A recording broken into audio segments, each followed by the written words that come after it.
आज हम देव कुमार सिंह कुछ गीत के लाइव लेके गा रहल बनी। हमरा संग में द्वेष दुबे जी, पंडित द्वेष दुबे जी बहुत सुंदर तबला वादक और बहुत संस्कार के पक्का आदमी। पवन जी आरा जिला ग्राम डुमरा, यहाँ का हाल ही में शादी भइला। हम इहे कामना करब हर देवी देवता से कि दाम्पत्य जीवन बहुत सुखमय बीते। बहुत ही सुंदर बेंजू वादक 3 जिला में है, बेंजू के जोड़ हमारा ना मिलल।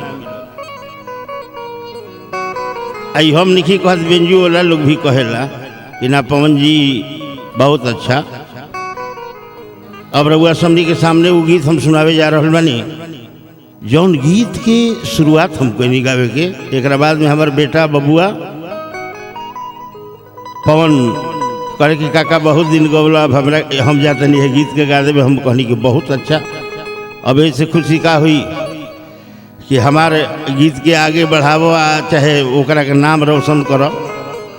वह गीत हम रघुआ समझी के सुनावे जा रहा बानी।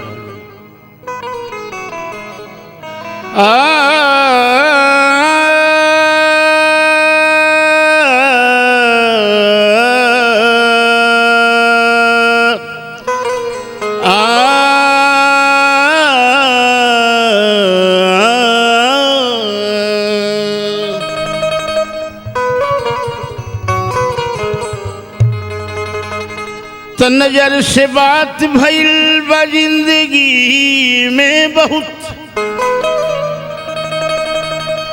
नजर से घात भइल बा जिंदगी में बहुत।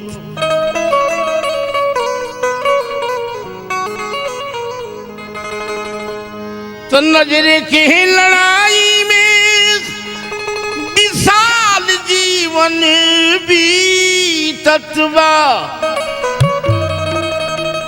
नजर से मात भइल बा जिंदगी में बहुत।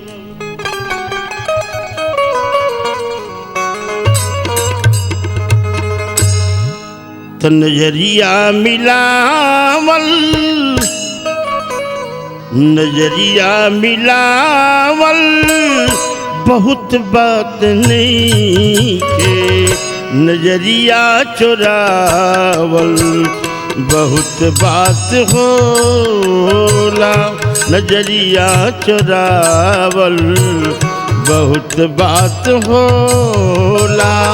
प्रीतिया लगावल बहुत बात नहीं के, प्रीतिया लगावल बहुत बात नहीं के, प्रीतिया निभावल बहुत बात होला।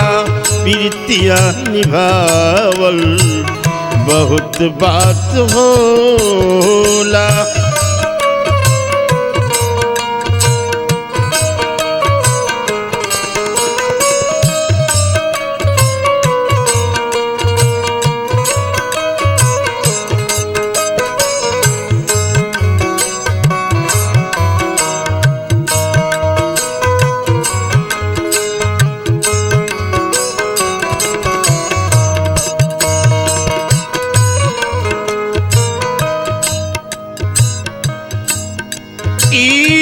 मुस्की से सऊ से भड़क जल दुनिया, सजावल संवारल खरक जाई दुनिया।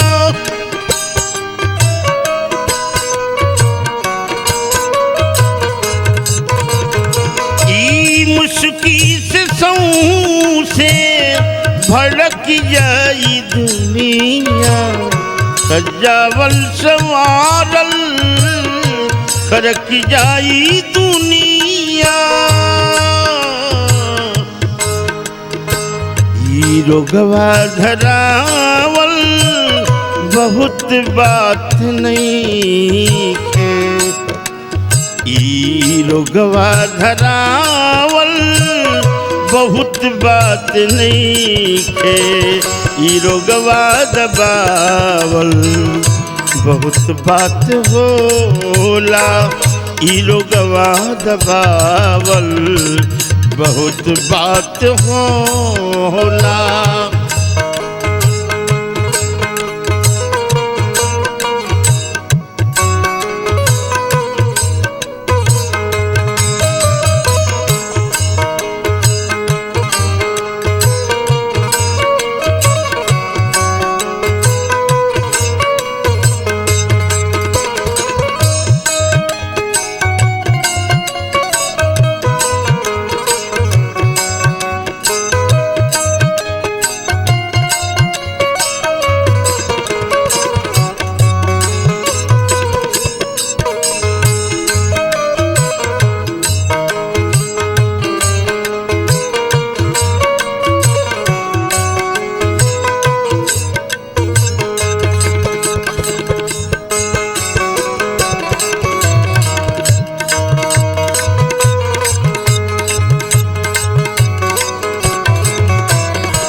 अगर दर्द नहीं खे तो प्रीतिया के आड़ली, दर्द के खजाना बा जतना लिकाड़ली।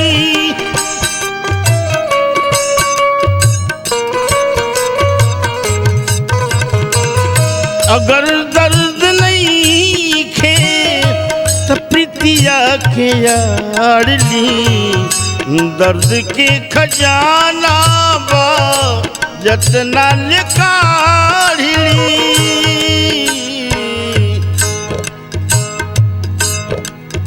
ई अगिया लगावल बहुत बात नहीं है,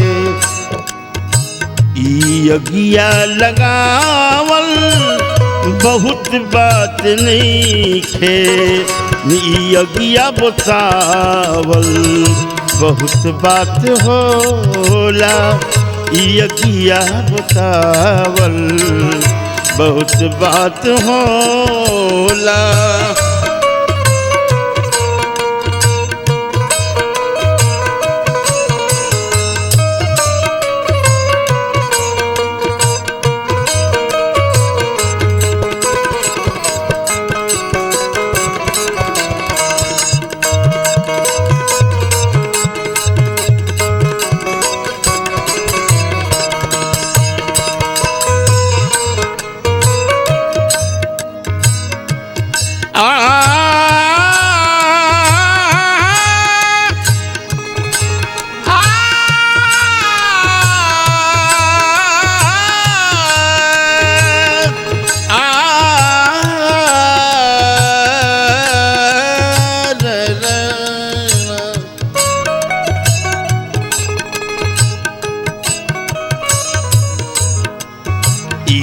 यगिया बतावल बहुत बात होला,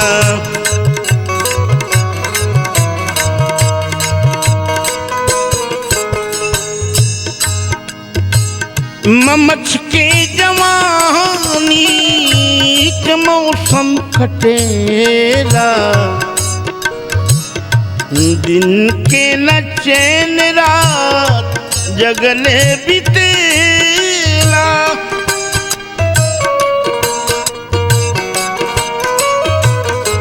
ऐ ममच के जवानी के मौसम कटेला, दिन के न चैन रात जगले बीतेला।